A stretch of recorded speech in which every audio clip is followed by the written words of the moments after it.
Sådan der. Kan I høre os nu? det var vist lige en fejl her. Ja. Det er godt, det sker i starten. Det er godt, vi har nogle mesterlyttere, der hedder med. Fedt, der er lyd på.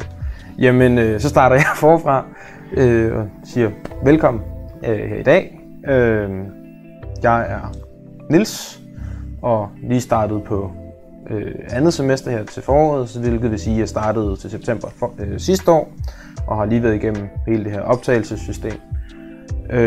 Og det her det er Maria, som er studiemedarbejder og står for studievejledning og for hele det her optagelsessystem, som vi jo så skal igennem alle sammen for at komme ind på en uddannelse. Så i dag der vil vi snakke lidt om, jamen, hvad er godt ved at komme ind, altså hvad skal man ligesom have klar til at komme ind på sådan en studie, hvordan bør man ligesom have sine ting i orden, og hvad skal man egentlig have klar? Så ja, jamen skal vi spørge om nogle ting, og så ligesom få startet snakken? Ja, få startet snakken lidt. Så man kan ligesom starte ud med at så sige, jamen der er selvfølgelig altid en eller anden form for udfordring, når du bliver spurgt om et eller andet, fordi der er mange. Ellers så vil man jo ikke spørge dig, hvis ikke man havde nogle udfordringer med det. Der er mange spørgsmål. Så hvad er sådan nogle generelle udfordringer, du måske kunne se, som mange har, når de skal søge ind? Altså der er meget sådan en misforståelse af det, der hedder kvote 2 og kvote 1. At der er mange, der tror, at fordi jeg opfylder kravene i kvote 1, så behøver jeg ikke søge i kvote 2. Og det der med kvote 1 og kvote 2, det handler udelukkende om, hvornår du sender din ansøgning. Det handler ikke om, at du skal lave en kvote 1-ansøgning eller en kvote 2-ansøgning. Det handler om, at har du trykket på afsend-knappen den 15. marts inden kl. 12, eller sender du den først efterfølgende. Og så handler det selvfølgelig om, hvad du kan søge ind med. I kvote 1 kan du kun søge ind med en gymnasiel uddannelse, og der bliver du udelukkende vurderet på dit gennemsnit. Hvis du søger ind inden den 15. marts kl. 12, jamen, så kigger vi også på, jamen, har du måske noget relevant erhvervserfaring, har du noget andet uddannelse, der kan vægte i sådan en ansøgning. Og det giver dig et ekstra lod, fordi man kan sige, hvis du opfylder kravene, og du har et højt nok gennemsnit i kvote 1, jamen, så får du en plads i kvote 1, selvom du har søgt inden for kvote 2-fristen. Men opfylder du kravene, eller kan du ikke komme ind på via kvote 1, så får du en chance mere i kvote 2. Så det er altid, selvom man opfylder kravene i kvote 1, så giver det mening at søge i kvote 2. Ja. Så har du i hvert fald en ekstra chance. Og så er der jo mange spørgsmål omkring dokumentation, hvad skal jeg sende med? Hvad er vigtigt at sende med? Og jeg plejer at sige, hellere for meget end for lidt. Hvis du er i tvivl, så send det med, fordi man kan sige, man får ikke et minus i bogen, hvis man har sendt for meget. Og altså hellere sende noget med, og så kan man sige, så kan vi sortere det fra, hvis det ikke er vigtigt. Men det du har, der du synes er relevant, og det du gerne vil vurderes på, i hvert fald i en kvote 2-ansøgning, send det med. Og hvis der er noget, vi mangler, så skal vi nok spørge. Altså for det er heller ikke, der er også mange, der tror, når de sidder og laver der inde på optagelse.dk, sidder og laver en ansøgning, så sidder de og udfylder, og tænk nu, hvis jeg vinger af det forkerte sted, eller fik jeg nu ikke uploadet det dokument, som jeg skal det rigtige sted, og hvad nu, og altså ryger ansøgningen så ud, hvis jeg har gjort noget forkert. Og det gør den ikke. Altså det gør den jo aldrig. Så vi kigger på, altså, hvad der kommer ind, og hvis der er noget, der er vinget forkert af, eller skrevet forkert, man har oplyst noget forkert, så retter vi det. Altså, så det er, man skal ikke bekymre sig så meget om udfyldelsen. Og hvis der er noget, vi mangler, så kontakter vi dig. Så skriver vi en mail, eller vi skriver inde på det, der hedder NemStudie. Vi kan også finde på at ringe og sige, at jeg mangler noget dokumentation fra dig. Så det er ikke sådan, at når du har sendt ansøgningen, så er det slut. Så er der ikke flere muligheder, så er det bare ærgerligt, hvis du har gjort noget forkert. Det er en proces, og vi spørger, og vi efterspørger, hvis der er noget, vi mangler. Så jeg tror, altså, der er mange bekymringer omkring den der, har jeg nu gjort det rigtigt? Ja. Bare du har fået sendt ansøgningen, bare den er gået igennem, så finder vi ud af det. Og det er lidt det, som vi hører meget, det er den der bekymring for, har jeg gjort det rigtigt? Ja. Så det eneste, du sådan rigtig kan gøre forkert, det er at vælge den forkerte institution, og lade være med at trykke send. Ja, for det der er jo, som man siger, inde på optagelse.dk, hvor det er jo der, du skal lave din ansøgning. der er, når du ligesom har valgt den uddannelse, du gerne vil, så er der sådan en knap, der hedder, jeg tror, den hedder gem og underskriv. Og det er ligesom det sidste skridt. Og den er vigtigt, at du lige får trykket på. Fordi hvis du ikke gør det, så ryger den ikke igennem. nej, det er klart. Men når du har gjort det, så kan man sige, så er ansøgningen røget ind, og det er den dato, der gælder. Den dato, hvor du har trykket gem og underskriv. Så man kan sige, altså, er der noget dokumentation, du efterfølgende tænker over, det vil jeg gerne have haft med. Det kan du uploade efterfølgende. Så man kan godt sende ansøgning først, og så dokumentation senere. Og det tror jeg også er noget af det, som folk bekymrer sig meget om. Det er det der med, hvad nu hvis jeg ikke lige... Jeg skal lige have fundet mit eksamensbevis. Hvor er det nu, det ligger henne? Og det kan jeg nu nå det. Og det kan være, at jeg skal kontakte skolen og sådan noget. Send ansøgning, så finder du dokumentationen efterfølgende. Ja. Jesus. Og du siger det her med, at jamen, du får ligesom et ekstra lod, hvis du søger i kvote 2. Det er jo så også vel fordi, at hvis nu at kvote 1 bliver fyldt helt ud, så kan det være, at der er ekstra pladser på kvote 2. Så er der ekstra pladser. Det fungerer jo sådan, at på en uddannelse, hvis nu siger, at der er på en uddannelse, at der er 100 pladser, så er det på forhånd så er der lavet en afgørelse på forhånd om, hvor mange skal ind på kvote 2, og hvor mange skal ind på kvote 1. Og den kan hedde 50% og 50%. Så 50% på kvote 1 og 50% på kvote 2. Og så forsøger man jo, så kan man sige, så ser man jo på, alle dem, der har søgt i kvote 1, eller søgt med et adgangskrav i kvote 1, så ser man på, at hvis vi har 50 pladser her, så er det de 50 med det højeste gennemsnit, der får de pladser. Men så kan man jo godt, altså når de så 50 er opbrugt, så har du jo 50 mere over i kvote 2. Og der kigger man jo så på, jamen, så kan det jo godt være, at der er nogen, der egentlig havde et okay højt gennemsnit. De har måske ikke fået en plads i kvote 1, men de kan så få en plads i kvote 2. Ja. Så det er det der med, så har du 2 chancer, og du kan lige så godt søge i kvote 2. Så har du sendt ansøgningsting her. Så det vil så også sige, at hvis jeg nu så først sender min ansøgning lige når kvote 1, så er opført. Så bliver du kun vurderet på dit gennemsnit. Ja, og så hvis kigger vi på hvis der så er 55 ansøgninger, og du ligger som nummer 54, jamen, så kommer du ikke ind. Så kommer du ikke ind. Og hvad så, hvis der ikke har været 50 ansøgninger på kvote 2? Jamen, er det så det samme, så er det også bare ærgerligt, eller? Ja, altså man kan sige, at vi forsøger jo at følge op, men det er jo selvfølgelig sådan, at jamen, hvis vi ikke kan fylde kvote 2 op, altså der er jo også nogen engang, der søger ind med et andet adgangsgrundlag end en gymnasiel uddannelse, og det gymnasielle uddannelse er det eneste sted, du får et gennemsnit. Og det er jo de eneste, der kan søge i kvote 1. Så man kan sige, at hvis du søger ind på kvote 2 med noget andet, så kan man sige, så det er dem, de skal søge inden for den kvote 2-frist. Så man forsøger jo at fylde op først kvote 1, og derefter kvote 2. Og man kan sige, at man tager jo selvfølgelig nogen over for kvote 1'en over i kvote 2, hvis det for at fyldt op hele vejen. Ikke? Så, men man får i hvert fald mulighed for at blive prøvet begge steder. Og det gør man jo ikke, hvis man søger efter den 15. marts. Så er det kun kvote 1. Og så er det udelukkende gennemsnittet. Og det er jo ærgerligt, hvis gennemsnittet i kvote 1 var, 8 i snit. Og man har måske 7,9 og har kun søgt i kvote 1. For så bliver man jo ikke prøvet i kvote 2. Fordi i kvote 2 ville snittet så generelt være lidt lavere, og så havde man nok fået en plads derovre. Ja. Men det gør man, fordi man så har søgt i kvote 1, så får man ikke en plads. Og det er jo ærgerligt, fordi det udelukkende handler om, hvornår du har sendt din ansøgning. Altså, og det er jo synd, at blive afvist på det grundlag, ikke? Fordi man jo faktisk havde fået en plads, hvis man havde søgt lidt tidligere. Ja. Og det gælder jo på alle uddannelser. Man kan lige så godt søge kvote 1, eller kvote 2 frem for kvote 1. Ja, fordi så søger du dem begge to, jo. Så søger du dem begge to, Så man skal heller ikke være bange for, nu har jeg søgt for kvote 2, og nu skal jeg så søge kvote 1. Ja, og det er der jo også mange, der tror. Der er mange, der tror, at skal jeg så også lave en ansøgning til kvote 1? Og det er jo ikke, altså det er slet ikke, fordi det er den samme ansøgning, du laver. Det handler udelukkende om, hvornår du trykker på den her knap, og hvad det er, der bliver vurderet. Men ansøgningen er den samme. Ja. Så lige så snart du trykker på knappen inden den 15. marts kl. 12, er det så 12 frokost eller 12 midnat? Det er 12 frokost. 12 frokost, ja, yes. Midt på dagen. Ja. Midt på dagen. Ja. Så er man med i både kvote 1 og kvote 2? Yes. Yes. Jamen,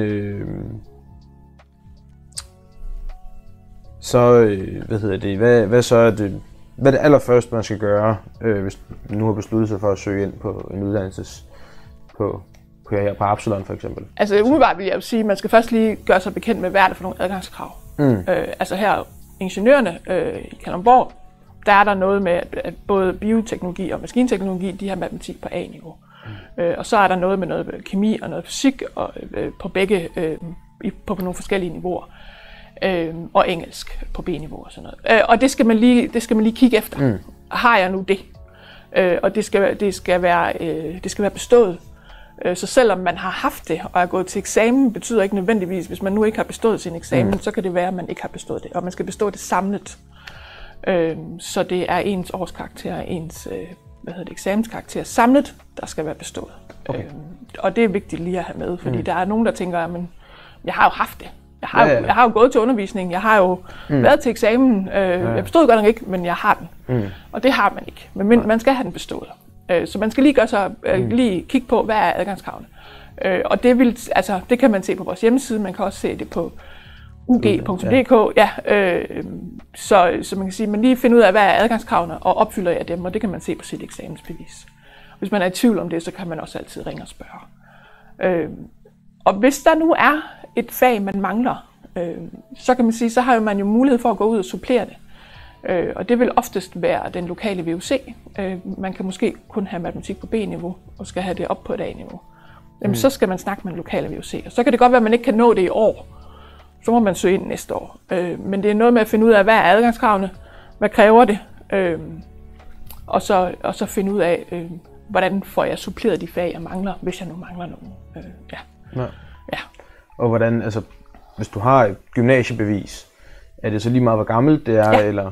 Gymnasiebevis bliver aldrig for gammelt. Så hvis jeg har et gymnasiebevis for 30 år siden, nu var jeg ikke født for 30 år siden, men hvis nu at, altså vi har jo nogle i klassen, som er nogle af 50 år, ikke? Så de vil jo have et gymnasiebevis for 30 år siden. Og det er gyldigt. Det er jo selvfølgelig, og der er noget med nogle niveauer, og det kan man også være lidt i tvivl om, når man ser på sådan et eksamensbevis, man tænker, der står ikke A, B, C. Hvad er det for et niveau, jeg har i matematik og så videre. Men der har vi sådan nogle omregningstabeller, så vi kan se, hvis du tog din eksamen i 85, så betyder det, at du har de her niveauer. Så det kan vi hjælpe med at tyde, hvis det er. Men et eksamensbevis bliver aldrig for gammelt. Man kan heller ikke forbedre et eksamensbevis, skal jeg så sige. Det er der også nogen, der tror, at så kan jeg gå ud og tage nogle suppleringsfag, og så kan jeg få mit gennemsnit op.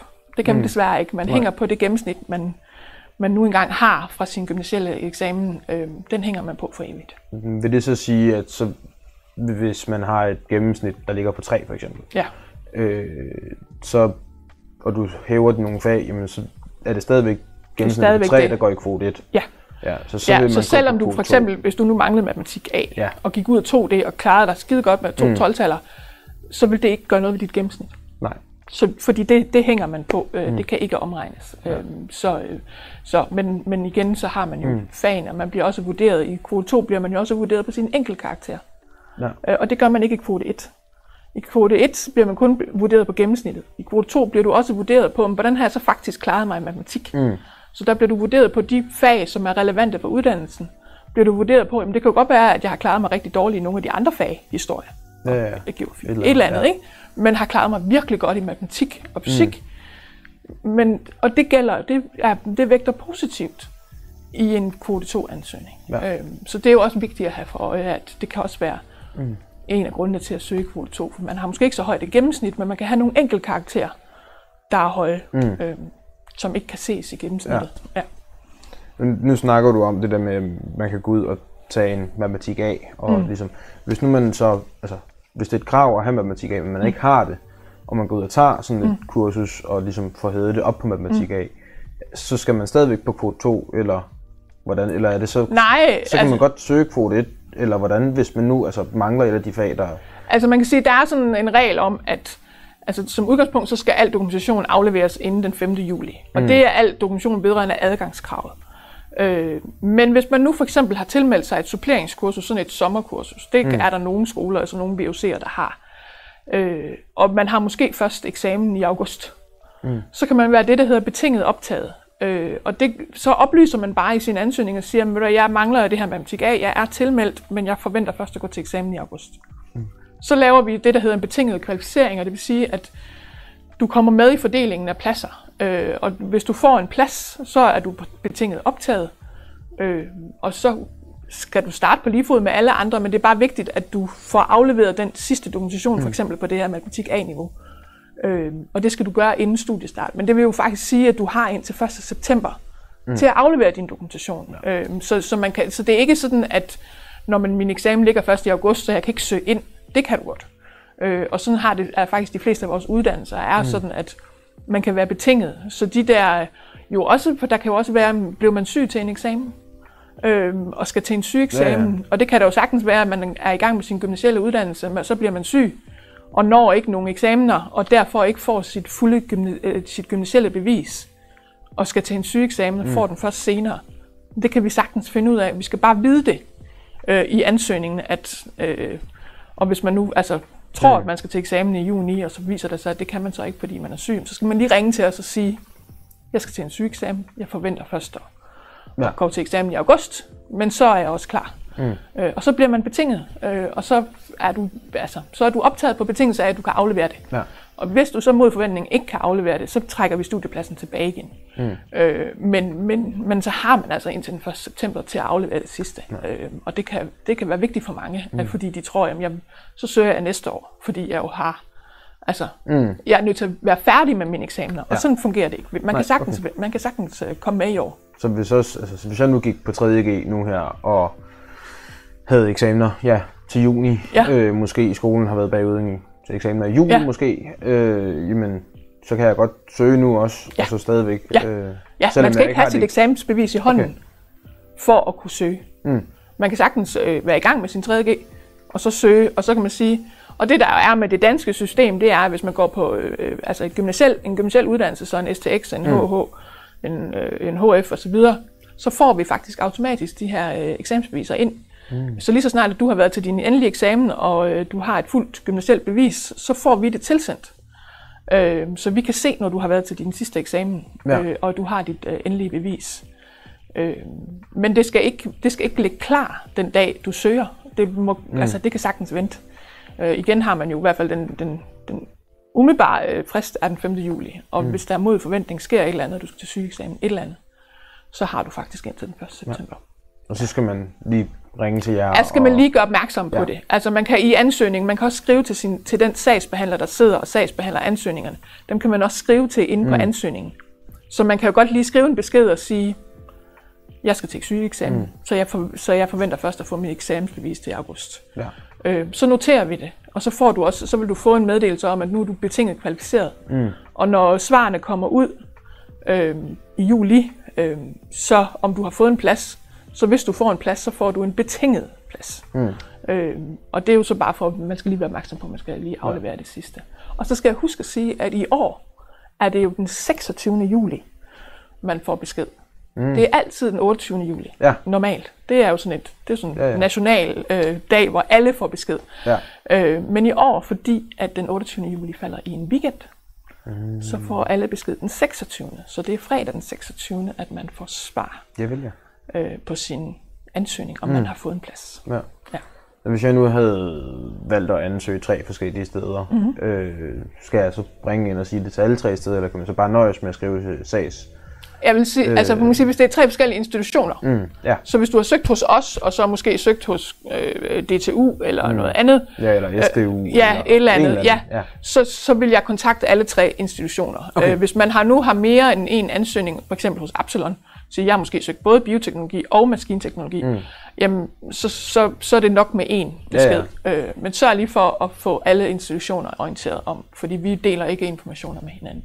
Nej. Yes. Yes.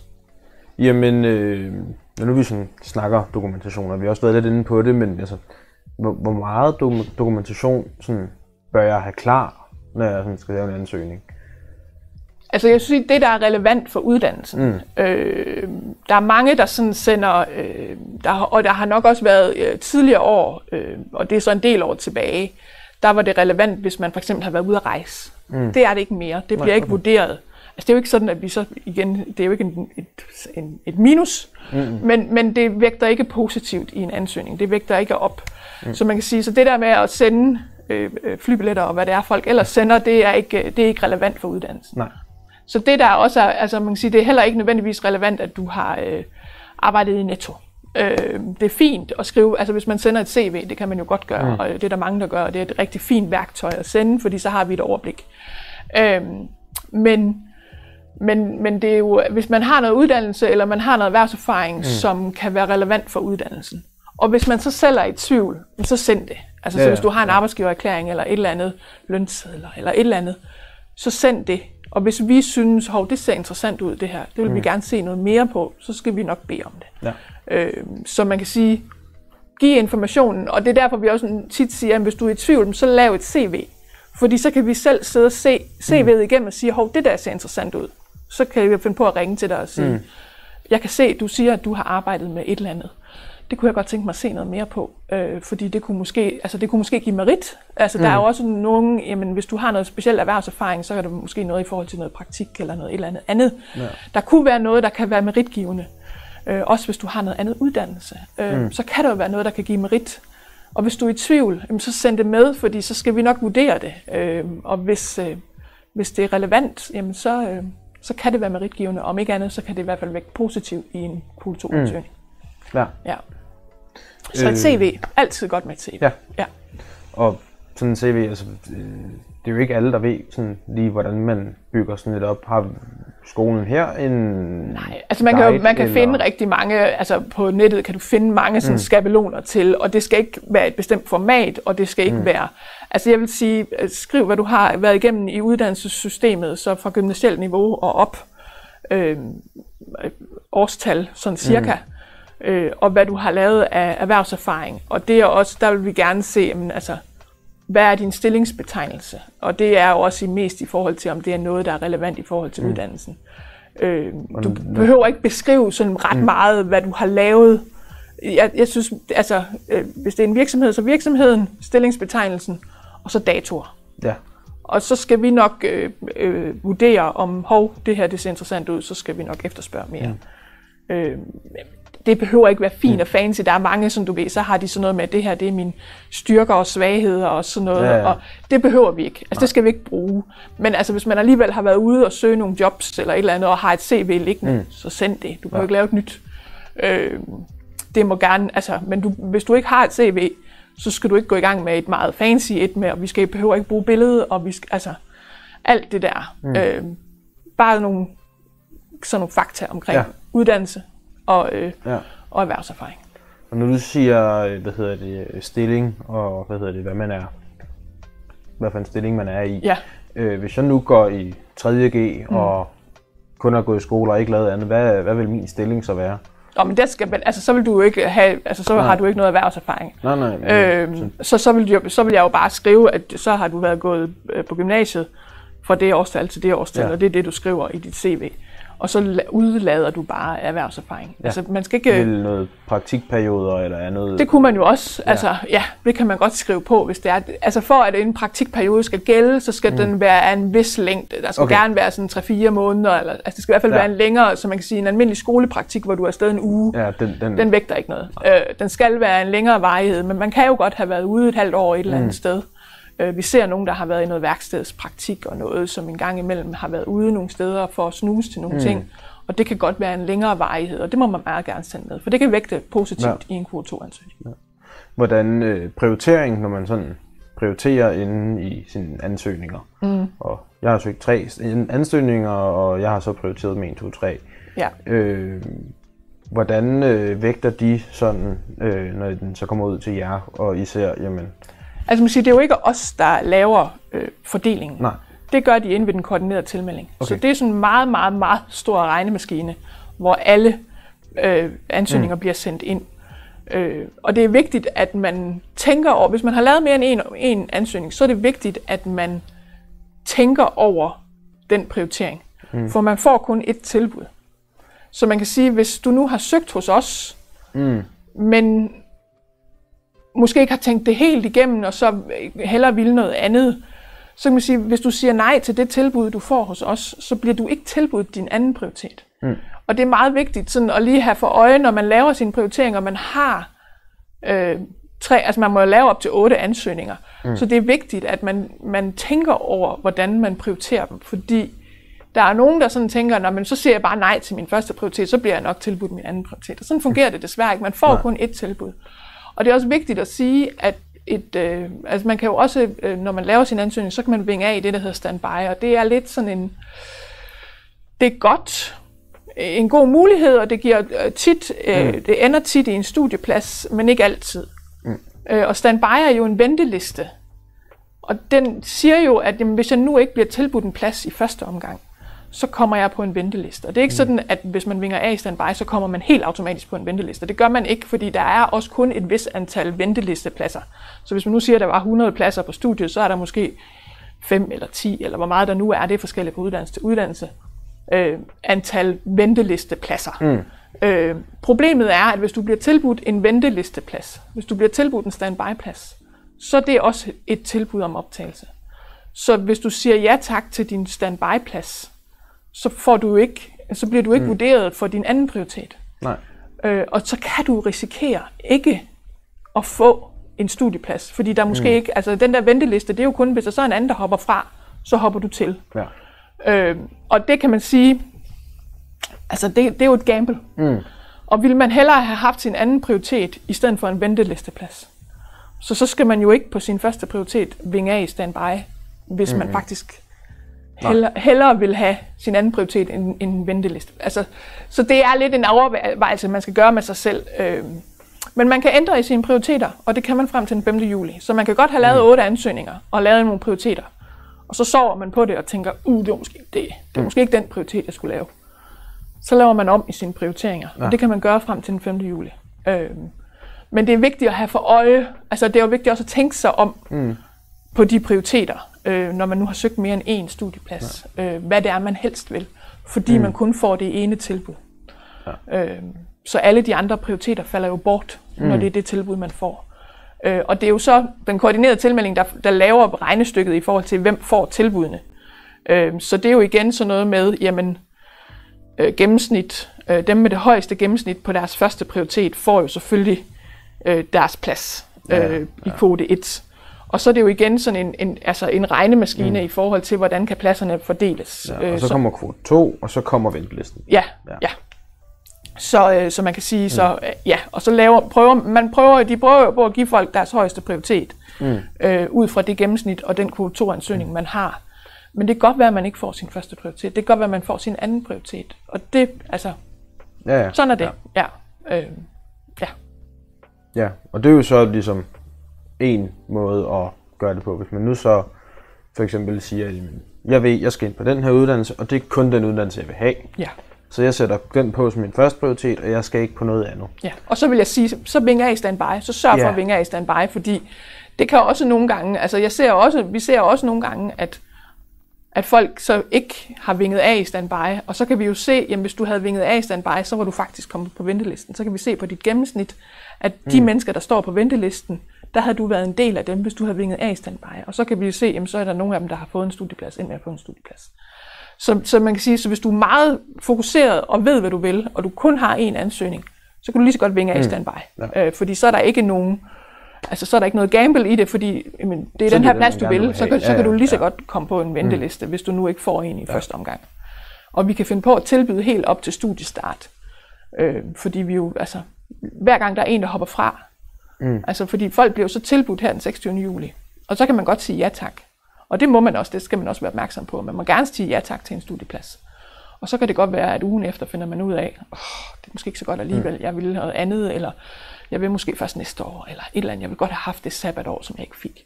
Så må man godt ringe til os og sige, eller så skal man skrive en mail og sige, nej tak, det kan den alligevel. Så trækker vi studiepladsen tilbage, og så har vi mulighed for at tilbyde den til en anden. Og så er det jo så, at den der venteliste kommer i spil, og siger, jamen så er der nogen, der er hoppet fra, så tilbyder vi til dem. Ja.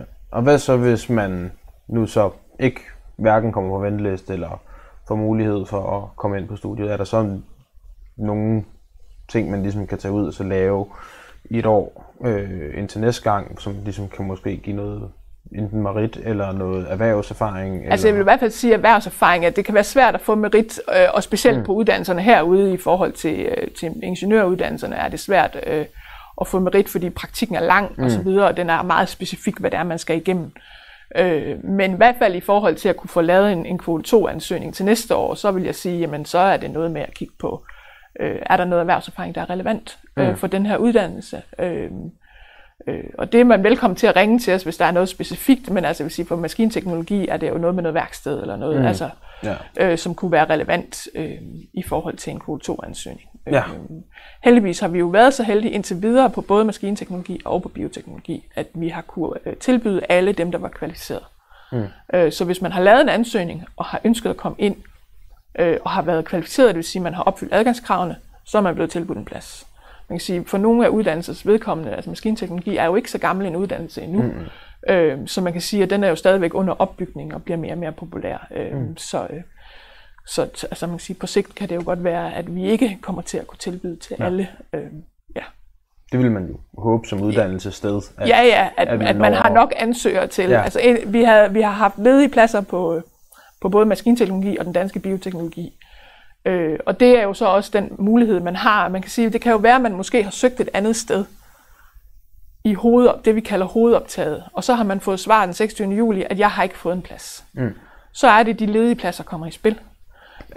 Og så kan man gå i gang med at undersøge, hvilke uddannelsesinstitutioner har ledige pladser, og hvor har de ledige pladser, på hvilke uddannelser. Og så kunne man jo sige, jamen det kan da godt være, at man ikke havde søgt bioteknologi til at starte med, eller maskinteknologi til at starte med, men så kan man gå ud og se på, om hvis vi har ledige pladser, så har man mulighed for at søge dem derefter. Og det er en meget kort frist, fordi det er så fra den 26. juli, og så kører den kun en lille måneds tid frem, og hvor man har tid til at sende en ansøgning, og hvor man får ret hurtigt svar. Så skal man starte den 1. september. Er det så det, vi kalder for tompladsordningen? Nej, det er det, vi kalder, det er ledige pladser. Det er ledige pladser, okay. Tompladsordningen er noget nyt, vi startede på, sådan lidt et forsøgsprojekt i forhold til enkeltfag på ingeniøruddannelserne. At fordi vi jo i princippet har nogle ledige pladser, så har vi også nogle ledige pladser på nogle enkelte fag. Så hvis man nu måske arbejder og er måske uddannet ingeniør eller er uddannet noget andet, som giver mening i forhold til, hvad vi tilbyder her, så kunne der være et fag, om det er så for eksempel matematik 1, eller matematisk modellering, eller hvad det ellers kan være. Alle mulige fag, alle dem vi udbyder, så kan man gå ind og tage et enkelt fag, så skal man betale for det. Det er et betalingsfag. Man kan sige, at de andre uddannelser er jo SU-berettiget. Men hvis man går ind og tager et enkelt fag, så skal man betale for det selv. Men så kan man sige, og så skal man være kvalificeret i forhold til, at der er nogle krav, man skal opfylde. Men så har man mulighed for bare at tage et enkelt fag. Og det er jo også en mulighed. Det er noget nyt, vi prøver på ingeniøruddannelserne at udbyde nogle af sådan nogle enkelte fag. Og det er ikke alle vores fag, der bliver udbudt. For det skal også give mening i forhold til, at der er noget gruppearbejde og nogle andre ting, der skal passe ind. Men der bliver nogle og det er det, vi kalder tompladsordning.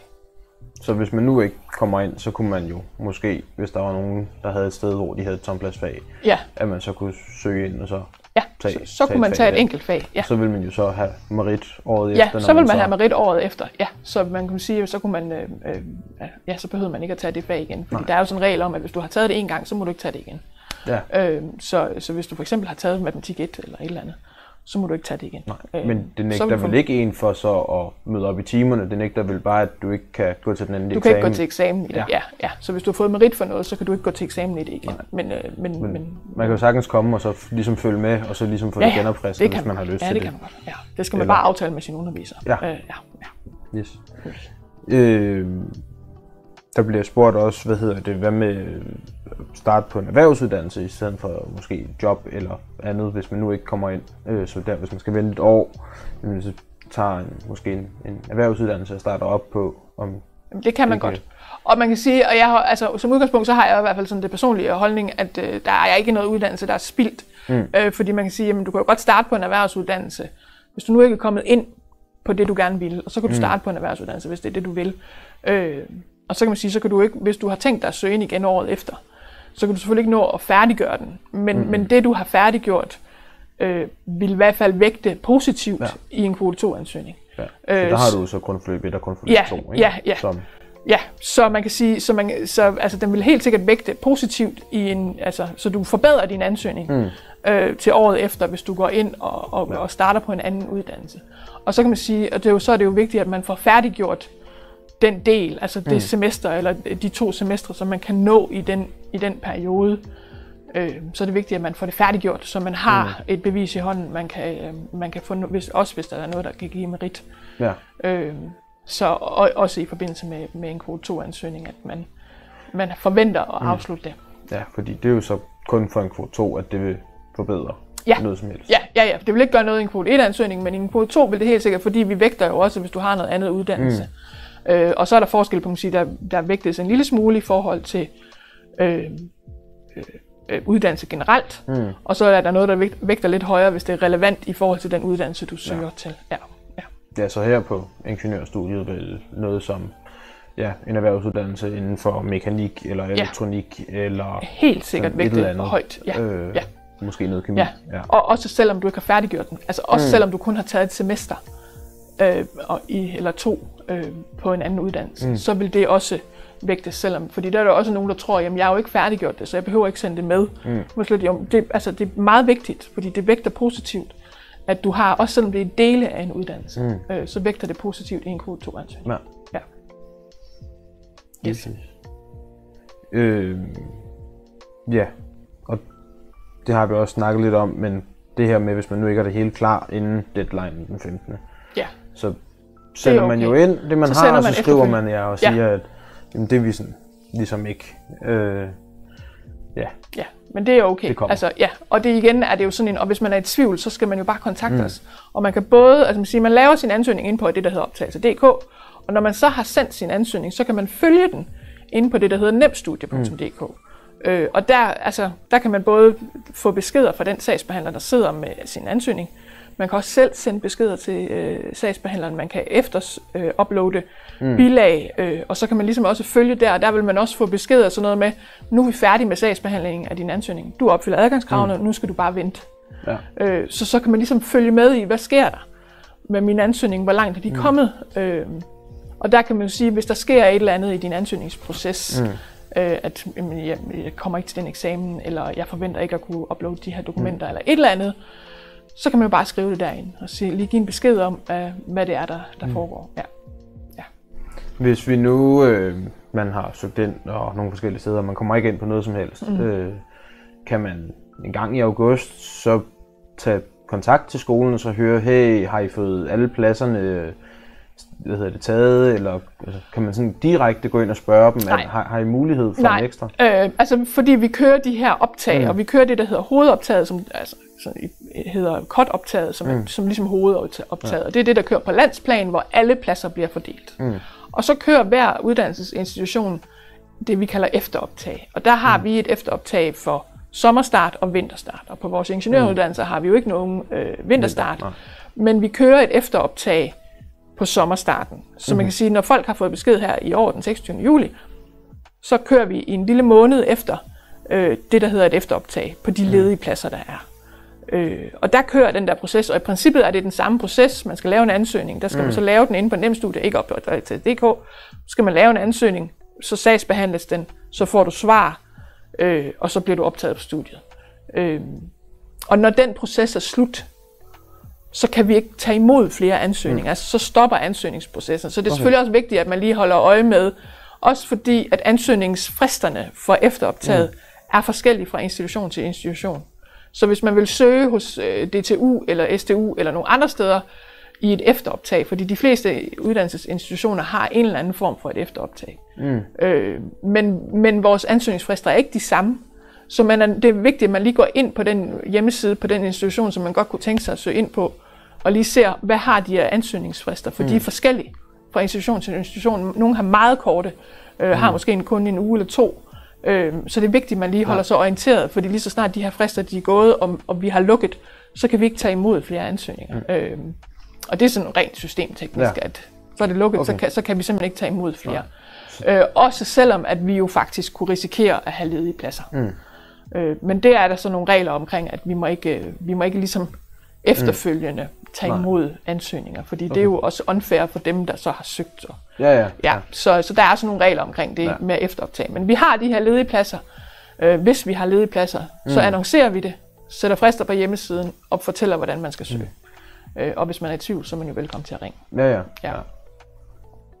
Yes. Og ellers så skal man jo være velkommen til at komme til Åben Hus og se skolen og snakke med os, ikke? Altså. Jo. Og det er jo også det, jeg tænker, at det er vigtigt at blive klog på, hvad det er, man går ind til, og blive klog på, altså, hvad er det her for en uddannelse, hvad indeholder den, og der er det jo, altså, det bedste, det er jo at snakke med de studerende, der går der. Og man har jo også mulighed for, en ting er Åben Hus, en anden ting er, at man kan også være studerende for en dag. Man kan kontakte studenterambassadørerne og blive vist rundt og komme med i en team, hvis det er. Og, altså få den der oplevelse af at være studerende. Hvad er det for et campusmiljø? Og det kan man altid gøre. Altså der skal man ikke vente på et Åben Hus. Man kan altid kontakte en af de studenterambassadører, der er. Så det synes jeg helt sikkert vil være en god idé til at få en fornemmelse af, hvad er det her for en uddannelse. Og dem kan man finde på vores hjemmeside. Under studenterambassadør. Man går ind på den hjemmeside, og så finder den uddannelse, man gerne vil have, så nede i bunden, så er der sådan en kontakt også.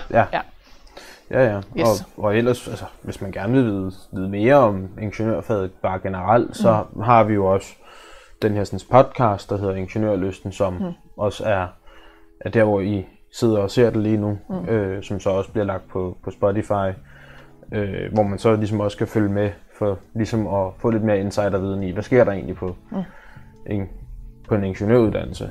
Men det er jo så meget i forhold til, hvad vi laver her. Så det er jo ikke lige så generelt som det, vi har snakket om i dag. Men der er i hvert fald også en mulighed, hvis man synes, det er interessant. I den grad, yes. Ja. Jamen, så ved jeg ikke, hvor meget mere der er. Jeg ved ikke, om du har noget at tilføje i forhold til det her med... Ikke ud over at sige, man er jo altid velkommen til at kontakte os, fordi man kan også stå i en speciel situation. Man kan stå i en... Er man i tvivl om sit eksamensbevis? Måske har man taget en eksamen i udlandet, og bor nu i Danmark, og hvordan nu med det, og min eksamensbevis? Så, hvis man er i tvivl om noget, så er man jo altid velkommen til at kontakte os, hvis der er det mindste. Vi kan både kontakte os på mail og telefon, og det er man altid velkommen til. Vi besvarer gerne alle spørgsmål. Yes. Jamen, så vil jeg sige tak for i dag. Jeg synes, det har været en hyggelig samtale. Ja. Vi har været i gang i små 3 kvarter. Ja, det gik hurtigt. det føles ikke sådan. Nej. Så, super. Jamen, tak. Og på gensyn. Vi streamer næste podcast på næste tirsdag, så tirsdag den 19. Og nu kan jeg ikke lige huske klokkeslættet, men vi skriver det nede i linket lige under her, så det kommer til at stå i kalenderen. Og vi skal ud og besøge Poul Johansen Maskiner AS, som er en maskinfabrik, og høre, hvad bruger de egentlig ingeniører til, hvad laver de egentlig, hvad gør de for at ligesom sørge for, at når man så er uddannet, jamen, hvad gør de for, at man kommer i arbejde. Så det er jo sådan også lidt spændende at høre, hvad de egentlig så også gør for det her. Sådan, men ja, så hvis I gerne vil følge lidt med i den podcast, jamen, så følg endelig med her på Twitch, på YouTube. Vi har en Discord, vi har en hjemmeside, og der er ved at blive lavet en lille skema, man kan skrive og svare ind på, hvis man gerne vil høre mere om os, så man ligesom kan få en form for nyhedsbrev, eller hvis man egentlig bare gerne synes, det kunne være interessant at være en del af det her projekt. Så det er sådan, det er det der med os. Men tak for i dag, og på gensyn.